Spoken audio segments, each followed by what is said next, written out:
namaku Tania. Aku kerja di sebuah minimarket 24 jam di pinggiran kota. Malam itu, aku harus lembur karena shift pengganti mendadak batal datang. Aku baru bisa pulang jam 1 lewat sedikit, jalanan sudah lengang. Dan satu-satunya pilihan transportasi hanyalah angkot. Aku tahu risikonya. Tapi lelah dan dingin malam membuatku tak peduli. Anehnya, saat aku berdiri di pinggir jalan, sebuah angkot biru berhenti dengan suara rem berdecit. Sopirnya hanya menatapku dari kaca spion, pandangan kosong tanpa ekspresi. Tanpa pikir panjang, aku naik.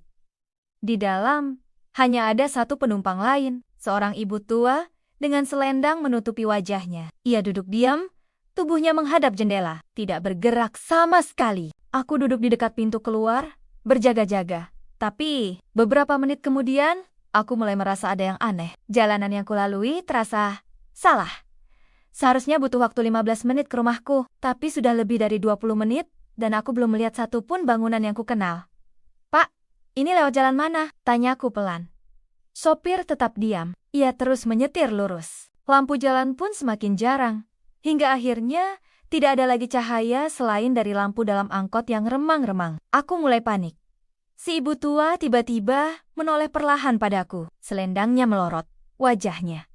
Bukan wajah manusia. Matanya hitam legam, kulitnya keriput seperti sudah membusuk. Tapi, senyumnya terlalu lebar untuk wajah sekecil itu. "Akhirnya, kamu ikut juga," bisiknya. Suaranya seperti dua suara yang tumpang tindih. Aku berteriak, memukul dinding angkot. "Berhenti! Berhenti!" Tapi sopir tidak peduli. Jalanan berubah menjadi kabut tebal. Di luar jendela hanya ada bayangan pohon-pohon besar. Dan sosok-sosok yang berdiri diam mengawasi. Satu demi satu, kursi angkot yang kosong kini terisi penumpang. Entah dari mana mereka naik. Mereka semua pucat, diam, dan menatapku serentak. Aku pingsan. Saat tersadar, aku sudah di kursi tunggu rumah sakit jiwa. Seorang perawat berkata, aku ditemukan berjalan sendirian di jalan tol jam 2 pagi. Berteriak-teriak soal angkot penuh mayat hidup.